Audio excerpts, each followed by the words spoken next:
What is up, dudes and dudettes? I shall be attempting to upload this video onto YouTube, just because I want to test the waters. And if you guys cannot find me there, or if you want to find me elsewhere, find me on the Rumble and BitChute.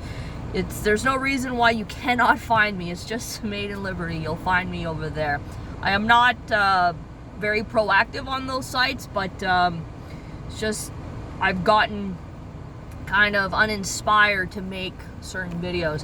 But anyways, before I head to the shooting range, I have been noticing a little bit of propagandistic headlines in terms of mandatory service. And I remember this was talked about maybe about a month ago from coming out of the UK.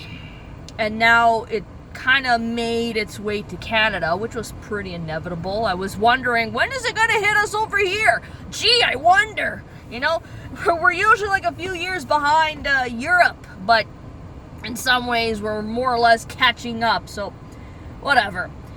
I saw yesterday in the National Post a headline from Tasha something, don't remember her last name, inserted here, talking about mandatory service, and I do not know if said person is a conservative, a far leftist, a commie, whatever you want to call them. It's definitely not liberal. It's definitely not libertarian to be enforcing such a draft. But the title, the headline went something along the lines of this: young Canadians are taught to hate their country. Mandatory service could fix that. Okay. Now, I'm going to give you guys my basic take on my thoughts on mandatory service. Okay? I'm speaking from a libertarian point of view and a humanitarian point of view. But I'm also going to add in not a rebuttal, but I've always heard feminists say that women should be drafted. It is pretty obvious where I stand with this. I was never a fan of the draft. I don't believe in the draft. I don't believe in mandatory service. There's a reason why that young Canadians, let's go with under 35, are not happy with Cuban Fabio and company. They really aren't. Because you have sold this generation a lie upon lie upon lie for us to be like activists, to give away our lives for a bullshit narrative that will not serve us. Initially you think it will, but what tends to happen is it's going to eat you alive regardless. And then when you crack out of that matrix, you eventually have to say to yourself, well, I gotta live for me. I have to live for my own shit, and I hate what the country has become. So why should I be forced to fight for a country that hates me? And I vehemently agree with that mindset if ever it does happen where mandatory service is imposed and enforced. Now, what war is this gonna be for? I could only bet my imaginary left nut that it has to do with God's chosen land for its chosen people and stuff like that, or just any war. But it's very funny how it has to happen with a particular group of people where when they tend to be shit disturbers. Yes, I am gonna just say that they're shit disturbers, amongst other groups too. I don't get along well with the most people, and one of those groups happened to be one of them. Have you met some of their women? They're very bitchy and demanding as fuck, which is why I stay away from them with the fucking plague. Well, for the most part, I mean, depends on the individual, but this whole thing is not gonna bode very well. You've already made the fucking mistake, and it's not just a mistake where we could say, oh guys, we genuinely feel bad. It's more like, sorry, our bad, we'll do better next time. That's their fucking apology. A non-apology apology. Now, I'm sorry, but that's not a mistake. That is willfully, you know about it, and I have a problem with that. And if ever it does happen, I will not call these young Canadians cowards for turning their backs on Canada. And I say, you know what? I'm in full support of that. I totally support you because I feel the same way. No man or woman should ever be forced to go for a false war. Cuban Fabio is a pseudo-wartime prime minister. An illegitimate and delegitimate one at that, okay? These guys like war. I don't know about the Sinos out there in Ottawa, conservative in name only. It goes back to the whole bullshit of don't ask what your country could do for you, but what you could do for your country. What country? I thought Canada, as Cuban Fabio said a few years ago, was going to be a post-nation. What is this bullshit? No. You guys keep enforcing or open borders, or at least policies that are adjacent to that, without any consideration that Canada cannot, the infrastructure cannot support all these refugees, and then before you know it, a few years later, let's say 2 to 3 years later, they've been sold a fucking lie. Why the hell would we want to be taking people from Gaza and Israel, Ukraine? I don't know about Russia, but you know, we helped out the Ukrainians by putting the vodka away. No, I'm serious. They took it off of the shelves to appease the sentiment so they don't get triggered by Russian booze. Fuck you. Fuck you, Lego. Take the L on that. How's he still alive, by the way? Those magic elixirs are really working their shit. I mean, we don't have it. And here's the other thing I wanted to just kind of mention now that I thought about it. Mass deportation. I have mixed feelings on mass deportation. The thing is, mass deportation is a great answer to the mass migration problem. But if all of these people, like in theory and on paper, it sounds great. I don't know how it's going to be possible to apply it practically if a lot of these people are undocumented and whatever the fuck. So how are you going to know? See, once you do know, you know what I would like to throw in?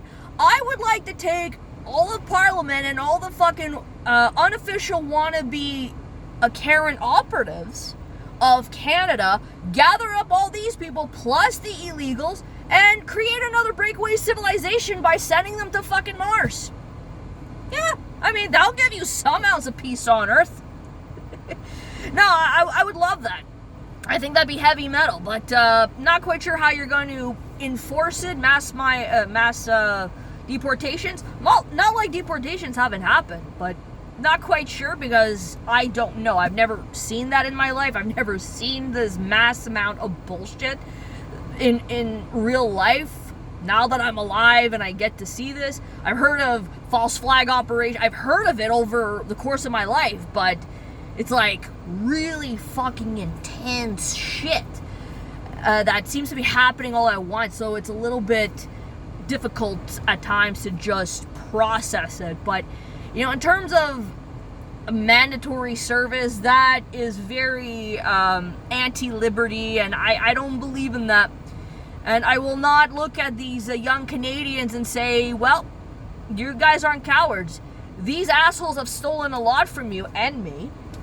So yeah, you should turn your back on Canada. You should. Fuck the government and fuck all these people. So no, I'm not a fan of that. And here's the thing. Do I think it's gonna happen? I think right now, as a small chance, sure, but I think they're just trying to see the crowd's reaction to the country's reaction behind this before they can make any moves, unless they already have moves and they just want to see what the reaction is. So for me personally, I say no matter what, I say don't even think about it. If I was a mom and I had a son who was of that 18 years old to be drafted, listen, Canada, you guys have made a lot of fucking mistakes, but this is a mistake. The pandemic was a mistake, and voting in for Cuban Fabio was also a big mistake that you can never walk away from. Because if I had a fucking son that would be forced into mandatory service, you guys gotta rake over my cold dead body in order for that shit to happen. Nope, absolutely not. Canadians have every right to turn back against Canada. Every fucking right. And there's a saying for this. Well, a couple of sayings. You treat others the way you want to be treated. You want to be a dick, you'll receive that energy back, you're square. An eye for an eye. Too fucking bad. And hopefully for the next time, you will know to never do that bullshit again. But as far as I'm concerned, I don't know how soon they're going to implement such a stupidity. It's stupid. I don't believe in the draft. I don't believe in it. Always understand something, guys. The Canadian government has committed more crimes than war itself. Okay? More people have died at the hands of their own fucking government than war. Okay? It's called democide. Why is that hard to believe? Why is it hard for Canadians to conceive the notion that they want you dead? Why is that hard to believe? I will never understand, other than being brainwashed, but outside of that, I cannot think. I just don't fucking get it. I really, really don't get it. Whether you guys think that what you did during the pandemic or all of this is for the greater good, there is no such thing as the greater good. Because what you guys consider good might be a nightmare for somebody else. Mandatory service, go fuck yourself. Canada, all of this, here's the other thing before I end the video. Okay? During war, I have read here and there about when a country goes to war, there's an existential crisis and a threat that is happening, okay? Especially spiritually. I have read that there are some people that will do hexes and curses upon the perceived enemy. You know what Canada is going through right now? Its own self-humiliating ritual. Yeah, that is the curse that Canada and Canadians have placed upon themselves. And I say, good. You guys like bullshit. You have been afforded to be compliant bitches for a very long time, and now you can't. Because all the number of heads on this Hydra is finally coming home. Finally showing its ugly faces. No matter how much you wanted to slice it and dice it, cut it and hide it, it's still gonna come out. And yes, let's continue this self-humiliating ritual. Please, let's do it. I'm not the one who did that. I'm the one who's trying to help expose the bullshit that Canada is. And this also is applied with mandatory service. Oh yeah, this is gonna be fucking fan. This is gonna reach whole new levels of craziness, and I can't wait to see it. All right, peace out.